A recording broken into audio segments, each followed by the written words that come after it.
Okay, we are here again. We're back in the studio. Back in the studio. We've got a special episode for you today. I think this is episode 10. Is it? And how fitting that episode 10 we're going to dedicate to the people. The people that have supported us throughout this incredible. It's been an incredible run. It's been an incredible run. Oh, life is passing you by, by. Your whole reality is nothing but a lie. Please stop taking up, please stop taking up my time. We really have done something here with this podcast. We've reached so many people, and they've reached out to us. We had, I think, 3 people. No, 4 people have reached out to ask questions. 4 people. The people have spoken. They've spoken. They have questions, and we're going to give them answers today that I hope they'll take with them for the rest of their lives. And it really means a lot. And 2 of those people are related to us. One being my wife. So that's a pretty close relation. Yeah. But, she had good questions. She could be a journalist. Yes, we did talk about that. But first, let's talk about you. Let's talk about me, because that's really the most important thing, isn't it? It is. I just want to say, I just want to mention a couple of races that I did in the last few weeks here. What are you looking at? Some kind of flex? Yeah. Okay. I just want to flex a little bit. I actually did 2 marathons in 1 week. Wow. Not advisable. Not something I would advise you to do. And part of it was just in training for the Black Hills, Yeah, the second part. Yeah. The first one I was, training for a marathon. Probably not to be my fastest marathon ever, but to enjoy a marathon. To run a marathon, an enjoyable marathon. And that's what I did, and I think I accomplished it. Yeah. It seemed very positive. Let's see if I can bring it up here. Let's see. San Diego running. San Diego Rock and Roll Marathon on May 31st. Yep. Beautiful morning. Shane Wallstrom and I got up early, got in the Uber. You guys took an Uber to the race? Took an Uber to the race. I love that. Got over to Balboa Park. He dropped us off. Rocky Balboa Park. We had no idea if we were in the right spot. I could tell Shane was nervous. We didn't know what we were doing. We got out and we walked across a very beautiful bridge in the dark. Oh. There was buildings, large, beautiful buildings. And then we got to where we knew we were in the right spot because there was about 600 porta potties lined up in a row. And about 600,000 people. Well, there weren't that many people right away. I was like, oh, this is interesting. And then, we were about an hour or so early, which was about perfect. Yeah. And then time, is ticking and, next thing you know, it's time to go. Yeah. It goes fast. Then, of course, Shane had to use the restroom. And I did too. And at one point, there was no line. And that's when I used the restroom. And then Shane's like, I got to use the restroom. I was like, okay. And we looked, the line for the restrooms were ungodly. It was insane. So he's like, I'm just going to get in line. I just ran around down in this little park area. A little warm up. Used the restroom about 15 times down in the trees, which everybody else was doing too. So I didn't feel too bad. And then we started the race, and I can kind of walk you through quickly.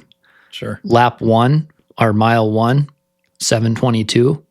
I was running with Shane, and I think I looked over at him at the first mile, and I go, I'm not going to run any faster than this. Mile 2, 7:14. Well, A little bit faster. that was a little faster. And then Downhill though, right? the beginning? Yeah, it was kind of downhill at the beginning. Mile 3, I think I stopped to pee already. Did you have coffee in the morning? No. Oh, okay. No, but it was at the end of mile 3, or at the end of mile 2, almost mile 3, Shane kind of got ahead of me a little bit. Yeah. And then I saw the porta potty and I was like, I'm going to take this opportunity to use the bathroom. He's going to leave me anyways. Right. So I got quick bathroom break, came out, never saw him again until after the race. So my third mile is 7:47, next mile 7:07, next mile 7:02, 7:21, 7:20, 8th mile 7:11, 9th mile 7:04, 10th mile 7:19, 11, 7:18, 12th mile 7:23, halfway through 7:18, 14, 7:05, 15, 7:48, 16, 7:44, 17, 7:32, 18, 7:45, 19, 7:46, 20, 7:51, 21, 8:06, 22, 8:26, 23. This is where we hit this hill. The It was biggest kind of hill ever in a between- marathon. I think it was between 22 and 23. Mm-hmm. There was like a mile long hill. So that Pretty next mile, significant grade. 9:22. Oof. Yeah. And then the next mile, 9:44. Those 2 miles Yeah. were brutal. Were people pushing up the hill, or was everybody kind of dying No, off? everybody was dying. And then, at least in the group that I was in. Right. And then mile 25, 8:22, and then last mile, 7:58. Solid. Finished off with a time of 3:23:13. I'd say that. What's crazy? That's exactly the time Garmin predicted I would finish. That's amazing, but also depressing that Garmin is right. Yeah. It is crazy, though, that it's that close. Well, it did the same thing when I ran that half marathon. Mm-hmm. It was literally within 2 seconds of what my finishing time was. Yeah. Like the predicted time. It's wild. So then we were on vacation. Yeah. So the next couple days we took off just because, Right. you ran a marathon. Yeah. Did some walking around and stuff. Right. Kept moving. This San Diego course, a lot of hills, like steep ups, steep downs. Right. And so a Hard lot on of the legs. quad Soreness. pain, like soreness. Yeah. And Shane was like, I've never been that sore, like DOMS, Yeah. like delayed onset muscle soreness, Yeah. not just soreness, just sore. Like you lifted weights. Yes, exactly. And so that's kind of the feeling.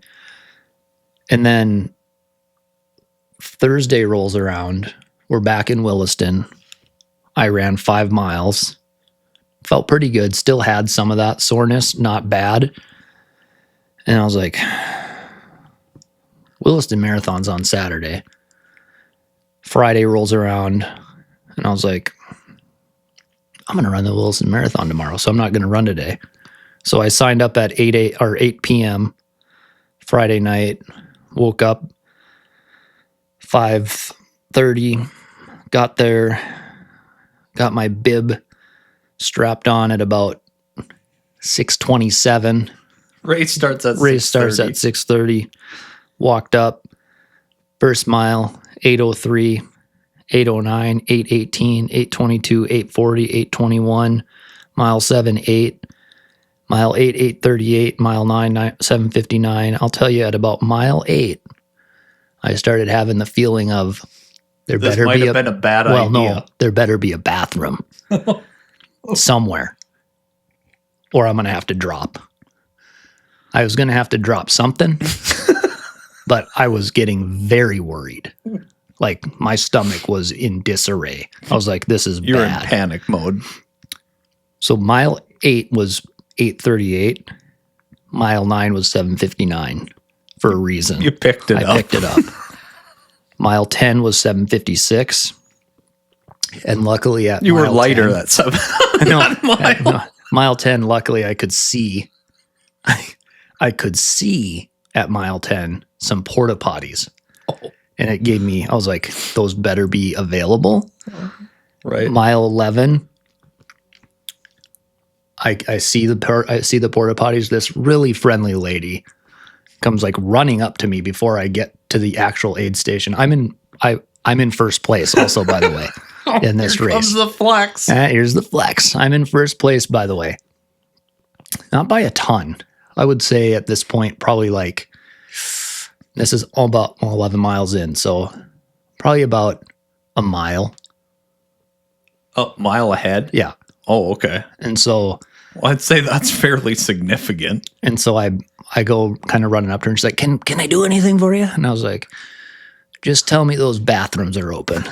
And she's like, yeah. And she kind of laughs. And so I go in there. So my mile 12 is 9:38.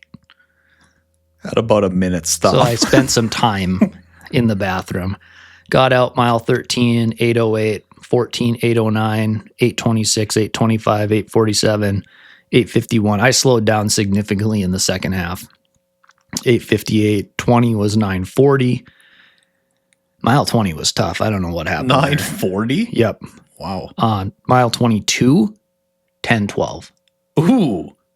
Yep. Against the wind? Against the wind, uphill, gravel. Oof. So many factors in this Williston Marathon.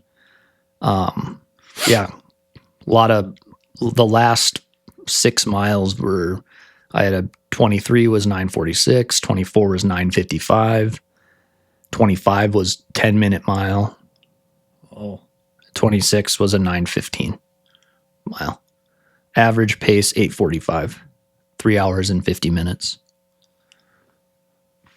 Your 2026 Williston Marathon champion. Yeah. Yeah, 2020. Yeah. I got a plaque. I could probably. Yeah, you do. I saw it. Yeah. I was going to break it. But yeah, I mean, it was fun. Yeah, great. And the thing that was good about it, though, is I wanted to see how I could recover from a really hard marathon. Right. How I could run another marathon. And it was harder, obviously, because I had ran a marathon. But I wanted to see how I would recover after the second marathon. Right. And it didn't take any time at all to recover. Right. Like my legs felt better, way faster. Yeah. So that was a positive. Got some good fatigue resistance built up. Yeah. Yeah. So. Yeah. All good there. Yeah. Yeah. I haven't done a hill and nothing. That's okay, though, because we are in recovery mode for the Black Hills 100, so we can run completely recovered. And I think there's a difference when you're getting ready to run like super long distances for like a marathon, or, you're doing an ultra marathon versus a marathon, or I wouldn't call this even a taper. It's like you're recovering. Yeah, I wouldn't really call it a taper, because a taper, I mean, it is a taper, but it's not a taper in the sense that you taper for a marathon. Right. Because when you taper for a marathon, you probably lower your mileage, but you're trying to keep a level of intensity to keep your speed. Yep. You don't want to get kind of dumbed down. Yeah. But there's no point in the Black Hills 100 that I'm going to run anywhere near any kind of marathon pace. Right. So we want our muscles, our body to be completely recovered. Yeah. To the point where we're going to be able to get everything out of it that we want. Yeah. Yeah. You want to have your body as fully recovered as possible so that you can get every ounce of the fitness that you've built over the last 6 months. Yeah. So even today, our run was less than 10 miles, slow pace. Just keep the legs easy. moving. Yeah. Really is all a guy's got to do. Because I feel like if you don't do that, then you start to get all those weird aches and pains, kind of like the taper tantrums. Yeah. where it's like your knees hurt and you're like, what the heck is going on? Yeah. So for me, I've got to somehow kind of balance that for the next week and a half, running, but not creating any damage to my muscles. And Yep. so, yeah, it's not going to be a lot. It might be 4 miles Yeah. a day or Yep. something. Easy. So doesn't look good on Strava, but I really don't care. Yeah. I don't care. So, okay, let's do this. Let's do these questions here. Yeah, this should be fun. This should be interesting. Yeah. Where should we start? Should we start from the YouTube questions? Yeah, why not? Okay, we got a couple of YouTube questions. Okay. You figure out how to see them, or do you need me to do it? Well, okay. So this is, and we got to figure out how to do this when I put this out. But this is at Reg Science. Who are you? Anyways, they commented on the YouTube, the last one, Yeah. and they asked, "Have you ever encountered dogs on runs? The kind that chase you?" Great question. Great question. You run into a lot of obstacles out there. Dogs? Not. We just ran into a dog today. Now, I have PTSD. Ryan's got a little PTSD about poodles. You did run into a poodle incident on the trail. Wasn't on the trail? Yeah, in Arizona. Yeah. It was a Arizona dog, just like our dog and your dog, same dog, or same kind of dog. Yeah. It was a poodle mixed with something. Yeah. Poodle mix, and it seemed fine. And I was meeting her, and like the dog didn't appear to be aggressive or anything. And the trail wasn't wide, but it was enough for me to pass her comfortably. And I was like right at her, like meeting her, like we were basically shoulder to shoulder, and the dog just like lunged at me, tried to nipped my hand. Yeah. And I was like, what? Yeah. So whenever we see a poodle, he gets the yips. I get the yips with the poodles. They look nerdy, but they got fierce. something in them where they're protective. They're protective. So that's really my only encounter with a dog. I did have a German Shepherd one time that ran at me, and then it kind of gave up on it before it kind of got scary. Yeah. And I've had a few incidents, I know, more than I can think of probably, but one that sticks out is I used to live out in where you guys live in. Yeah. And when you're running out of that neighborhood, there were 2 dogs. They were never leashed, and they would come out of nowhere, like kind of right. Was it up on the Spring Lake Park Hill? Not right before you get out of there. Out of the meadows? You're out of the meadows, but you're going up that hill and you're almost to the Spring Lake Park Hill. They would come out. It was like a little yippy dog. Yeah. And then like a what do you call them? Wasn't it like pit bullish? Yeah, like part pit bull, part something else. Right. I wasn't too concerned about the yippy dog, but the pit bull dog was scary looking. And I'd seen them multiple times, and they'd barked at me and chased me a couple times. But in this one particular time, they were on me. Like they came out of somewhere, trees or something. They're scary. Dogs are scary. And I could tell that it was parallel with me, and it was coming. It had pursuit angle. He was going to cut you off. Angle. And so I was like, uh-oh. And so I had to give it the old hammer fist. It jumped UFC on it. It jumped to bite me or whatever, and I just hammer fisted it right on the top of the head and bonked it down into the ground, and it stopped. Gave up. It stopped. Thank God.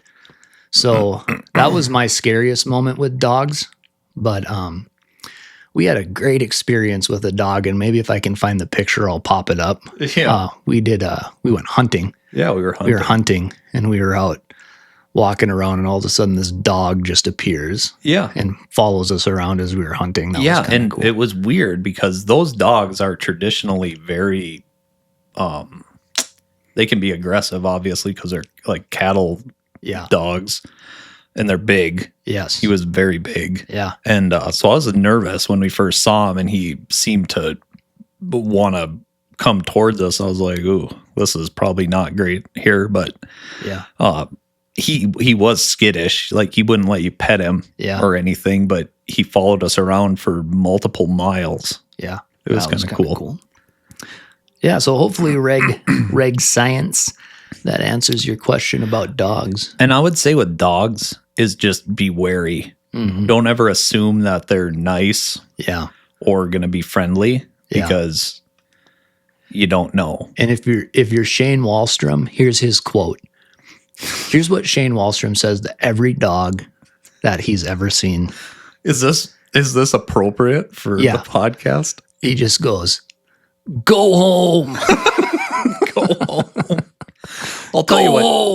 I'll tell you what's the most shocking thing is when you're running in the dark. The St. Bernards at the corner. Oh, yeah. I mean, we got used to it because they were there all the time, but when we were running in the mornings and then all of a sudden these gigantic dogs are like at the fence just howling, but I don't know. Dogs, they're generally not a problem. All right, this next one. This one's at Radagast on the YouTube. What do you do when you're doing an ultra in the middle of nowhere and you need to go number 2? Do you bring toilet paper? Well, I'll tell you a product that we've used. It's like a dude wipe, but it's like single use, whatever.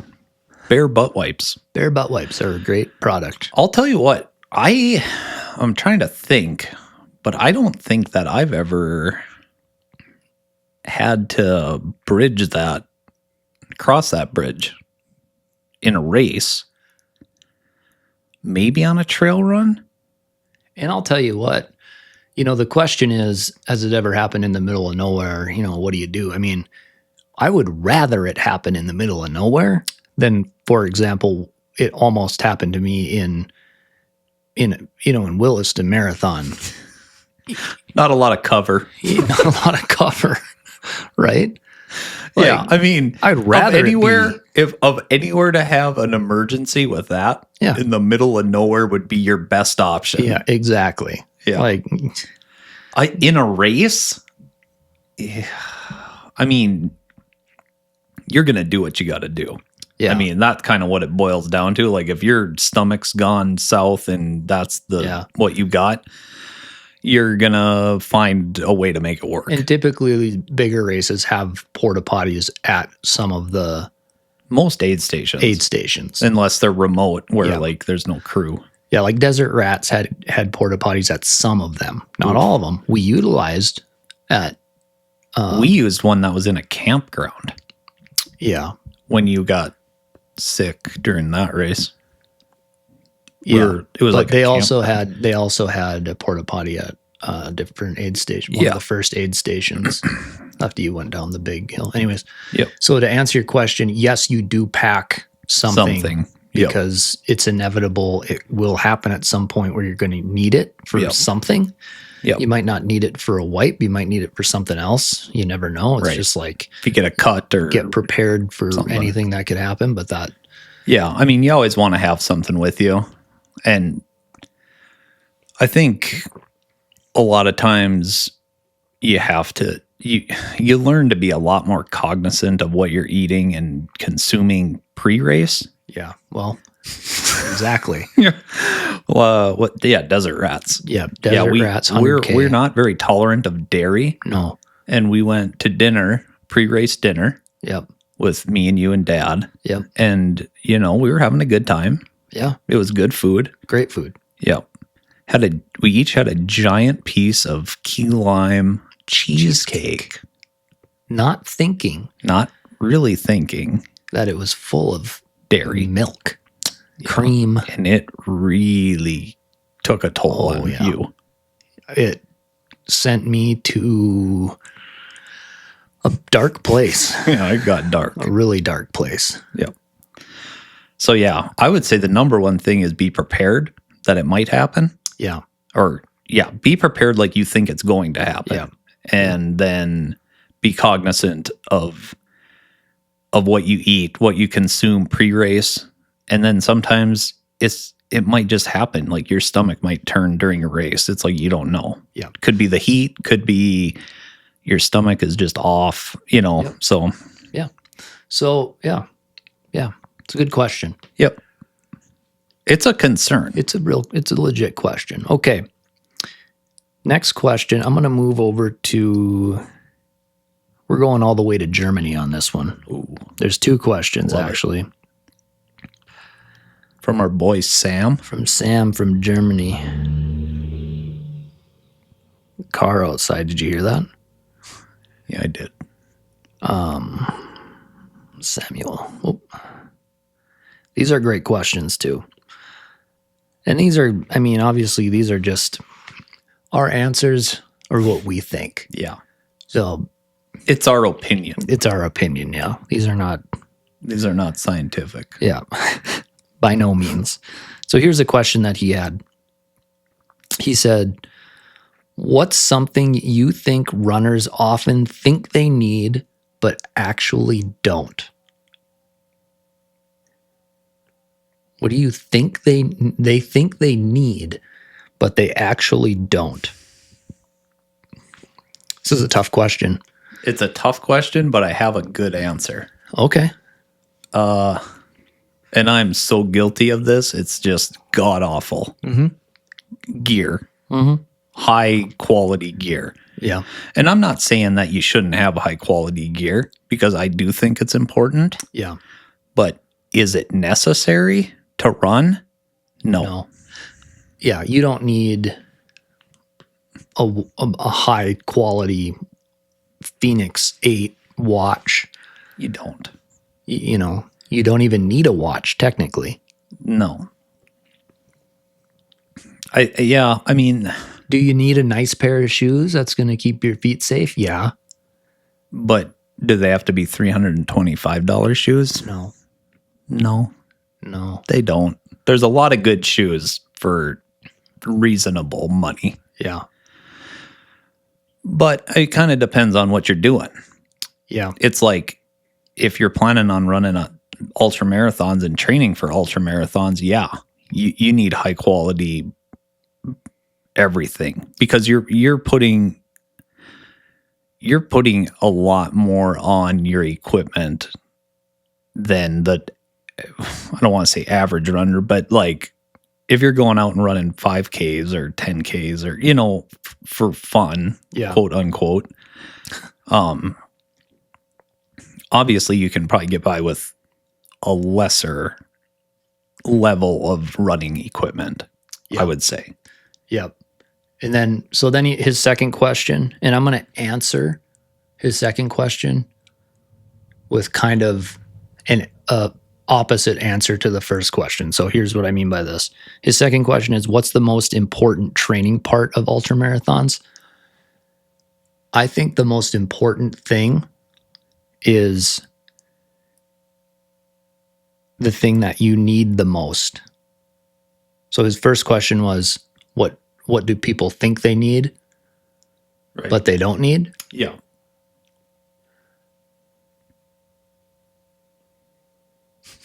You're stalling out over there. I know what you're thinking. I'm glitching. Here's what you need. Here's what you need to be successful in ultramarathoning. Yeah. You need support. You need people around you to support you and believe in you that you can do it. Yeah. It's really hard if you don't have that. Yeah.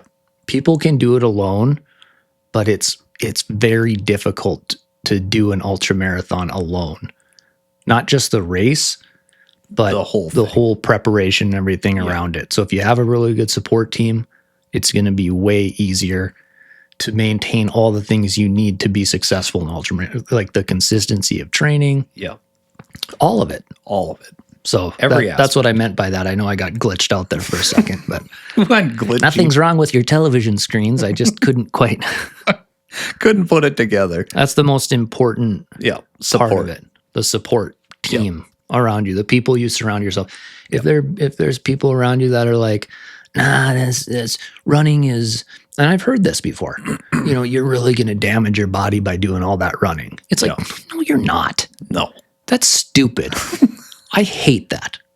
I hate when people say that. Yeah. It's because what are you doing? Are you doing a bunch of running? You're not doing a bunch of running. Yeah. That's why you're saying that. Right. Is because you tried to go out and run and now your knees hurt and now you think running's damaging your body. Yeah, the bad for you. It's not true. No. If you do it correctly and you take your time, you're going to be fine. Yeah. I mean, I'm getting running fired up right now. You're getting worked up. I think where that maybe goes south, I mean, you see a lot of like in collegiate running and in professional running, there's a lot of like disordered eating. Yeah. There are like dark sides to the running world. Yeah. But in general, if you're eating and you're training responsibly, there in no way is running bad for you. No. So, I mean, we were born to run. We were born to run. I have listened to the book twice. Yeah. And I'm convinced. Only because you really struggle to read. Yeah, I have to listen to books. And really, we were not born to read.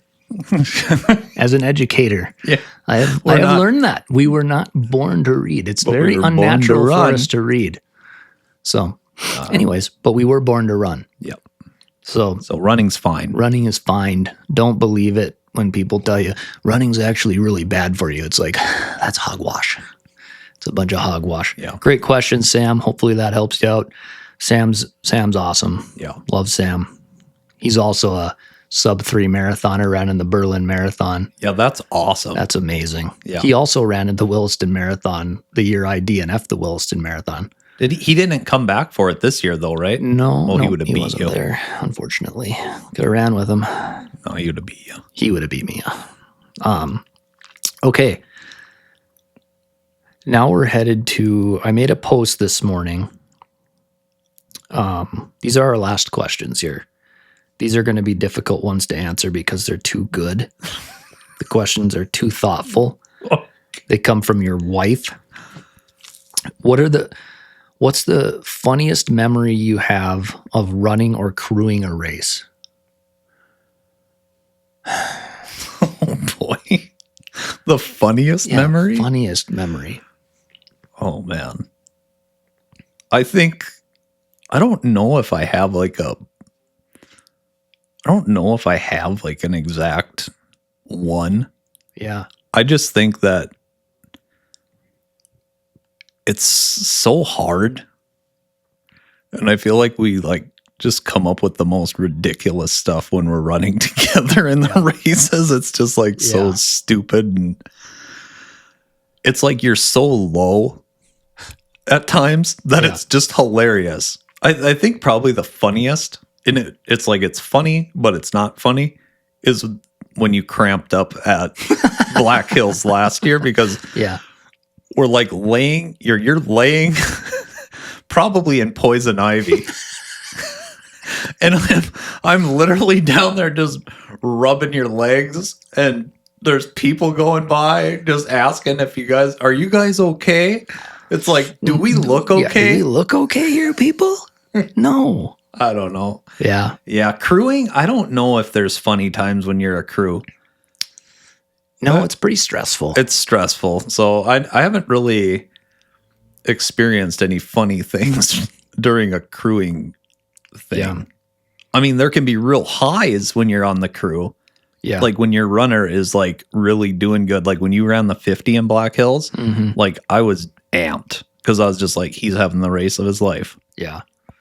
So, I mean, that's really fun and fulfilling, but I don't really think I've ever experienced anything funny. How about you? Yeah. I don't think funny. Yeah. Pacing you on the Matahay.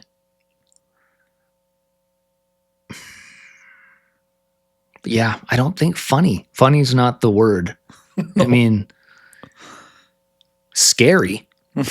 There were definitely some scary moments, right, on the Matahay with you. Towards the end. Yeah. Funny. I think funny was. I would say there were some funny moments, like with when you and Shane and everybody was crewing and everybody was there, and yeah. Shane was doing his David Rustan imitation. I mean, Rest that in was peace. Funny. That was funny. That was hilarious. Yeah, I was laughing pretty hard on that. So that was a good one. Yeah. No, it's fun just to have everybody together. Right. Okay, what's something that you've learned about yourself that's been surprising through ultra running?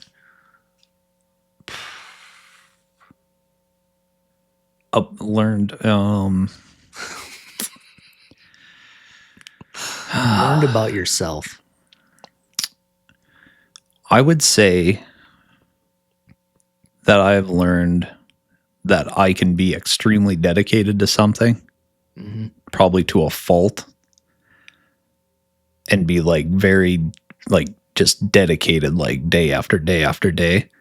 But then I can also be so weak that it's really disappointing. Yeah. Yeah.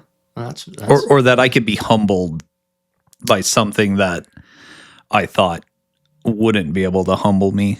Yeah. And it just brought me right to my knees. You know what I mean? Yeah. Like, it's like nothing's stopping me from finishing this race. Oh, Yeah. Wait a minute. Yeah. I'm done. Yeah. But that's kind of the beauty of it. Yeah. Yeah. I would echo that with saying like, that's, what's the what you've learned about? Yeah. Because thinking back of like, it's not so much the training, like the training part of it is like, it sucks. It can get dark. And like we've been talking about it, like right now is the hardest part. Yeah. Because you've done all of this work and now it's like you're weeks away and you don't really want to do it anymore. You're like, you just want to do the race. Yeah. But you got to keep doing it. Yeah. But during the races, like last year, what I've decided is the only way I'm going to finish a race like this is if I decide before that I'm not going to quit. Right. Because last year, I gave myself an out before I ever started. Yeah. I said, I might not finish this race. Right. We'll see how it goes. Right. I can't go into the race that way. It's got to be, there's no way I'm quitting. Yeah. Otherwise, I will quit. Yeah. Which is kind of a crazy thing to think that it's really that kind of easy. It is easy to say beforehand, like, I'm not quitting. Like, you're not going to make, there's no way you're going to there's no way you're going to make me quit. And then you don't quit. Because during the Matahay, I could have quit 50 times. Yeah. Easy. I was in way worse shape on the Matahay than I was at the Black Hills. Yeah. Many times. Yeah. But, so yeah, I guess it's more of like, it's a mindset. Yeah. There's more going on in your head than you really know, I think. And I ran into the same thing because I was fighting my foot, probably for months. Yeah. Going into the Black Hills. Yeah. What time are we at on there so I can restart that camera if I have to? I can't read it. Huh? 20. Is it counting down? On one side is counting up, one side's counting down. We're at 40 minutes. Oh, so that camera's been off for a while. Here, let me do this really quick. Pause. Keep talking. Keep talking. Okay. I'd say the other thing that I've learned about myself, or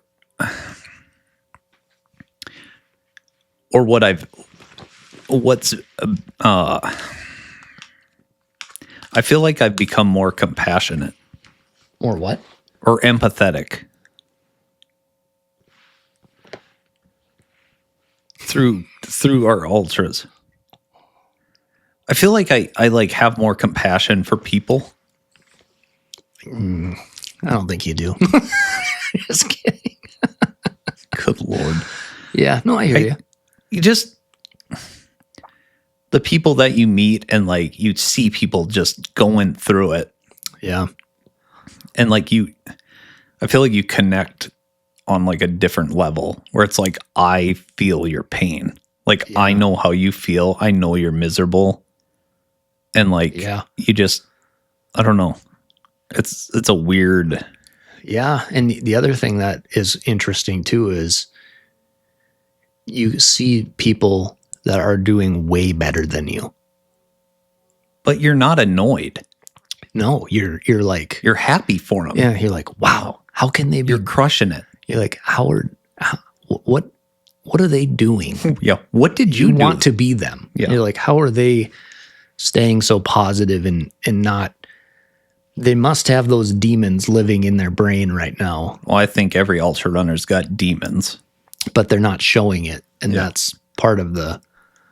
I'll tell you about that a little story here, just a little quick one about my empathy. Okay. So, I think it was on Thursday or Wednesday. I was driving to work and I was going down University and I see this guy like on the sidewalk and he was like stumbling around and I'm like, what's going on there? You know? Yeah. And then he was like on drugs and he was probably homeless. And then he just like laid down on the sidewalk. Okay. And I called the police station and I was like, hey, there's a guy, seems like he's struggling, you know, can somebody go check on him? Well, I feel like 5 years ago, I would have just drove by and I'd have been like, yeah, figure it out, dude. Yeah. So I feel like my heart has softened for people. And that might be age. Yeah. But, yeah, you know, you never know what somebody's going through. Whether you're on a trail in an ultra marathon or you're driving down the road and some guy's that's true. having the greatest day. Yeah. So, wow, you got really deep on that one, Ryan. I'm proud of you. I don't know how deep I got, but. Well, that is, Okay, so building off that, this is her last question here. What's been the most rewarding and this is two questions.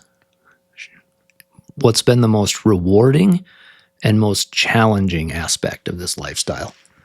Oof. The most rewarding? Yeah, start with rewarding.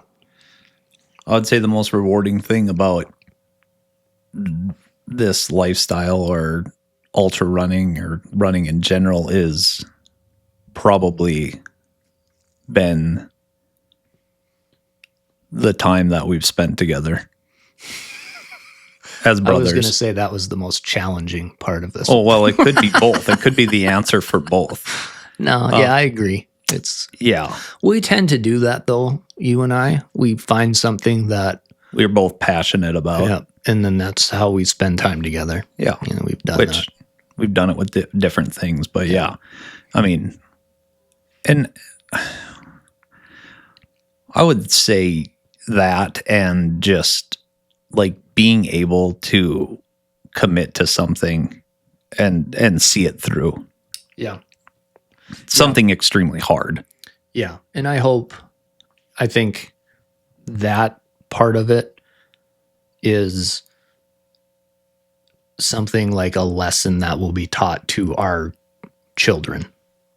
I hope.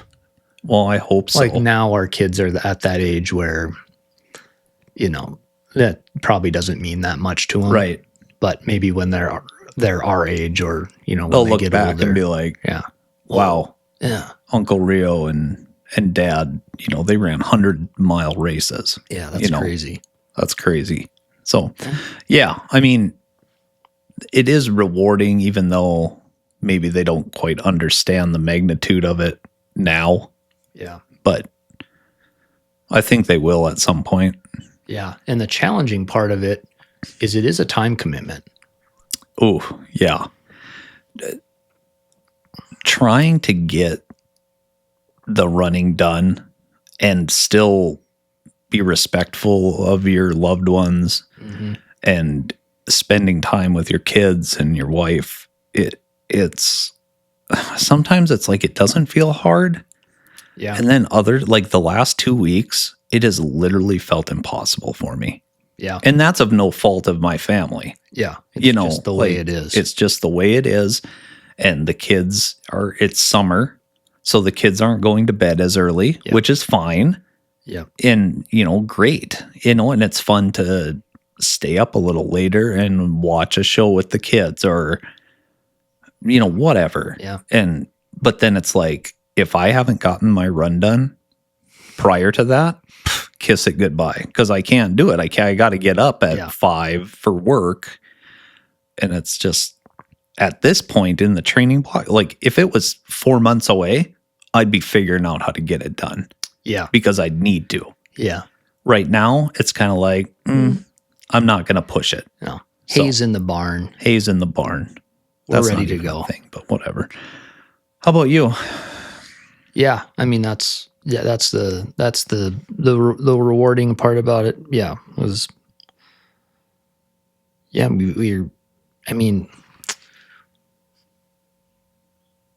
It's like I said, it's showing your family, showing your kids like you can do really hard things. It doesn't have to be running either. It doesn't have to be running.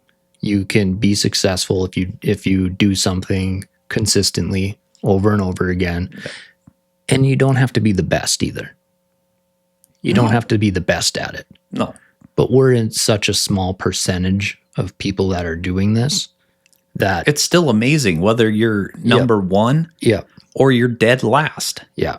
You did something that very few people can do. And when you're in it, I mean, I know we still want to be... We're competitive. We still want to be in the top of every race, like the top half. I mean, that's a goal, obviously, it's a goal. that we have. I mean, you have to... You want to have goals. But, I don't think...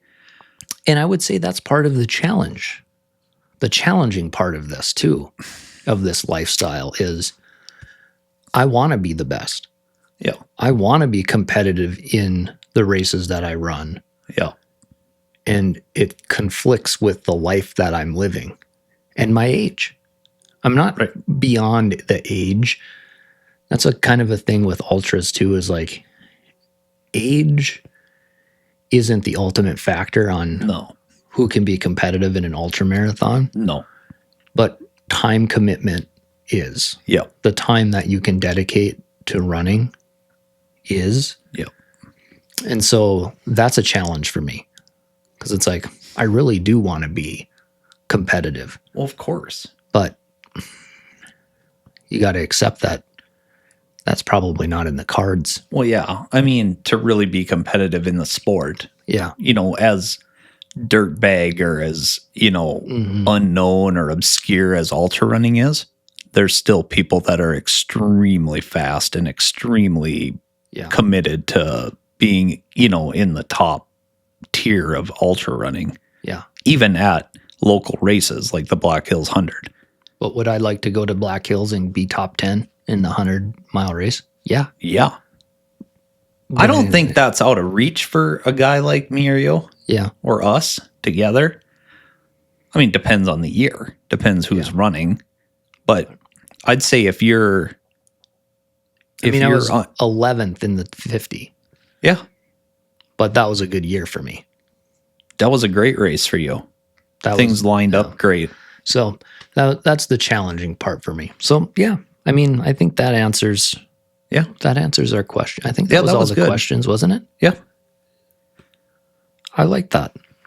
Yeah. I mean, it was good. Okay, so we've got one more weekend. Then we'll be out in South Dakota. Mm-hmm. Getting ready to run. We're going to do an on location. I think next week we're going to take a look at the gear that we're going to be using for Black Hills. And maybe a little insight into kind of the race. Yeah. You know, aid stations. Yep. Because I'm guessing a lot of people that are listening to this maybe don't have a clue what the heck we're even talking about when it comes to the Black Hills 100. Yeah.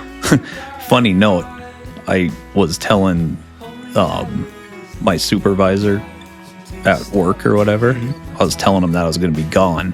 I said, I got a race. I'm going to run 100 miles. Yeah. And he texts me back and he's like, you're going to run 100 miles? I said, yeah. He said, I don't even understand. So I think a lot of people are just kind of like, what? What do you mean? Yeah, what do you mean you're going to run 100? Like over a few days or, you know, like. Yeah. So, yeah, give a little insight on that and kind of what gear we're going to use and how we're going to utilize that. So, yeah. Okay. Awesome. Yeah. Sounds good. Sounds good. Okay. See you next week. Next week. Next time. Oh, life is passing you by, by. Your whole reality is nothing but a lie. Please stop taking up my time.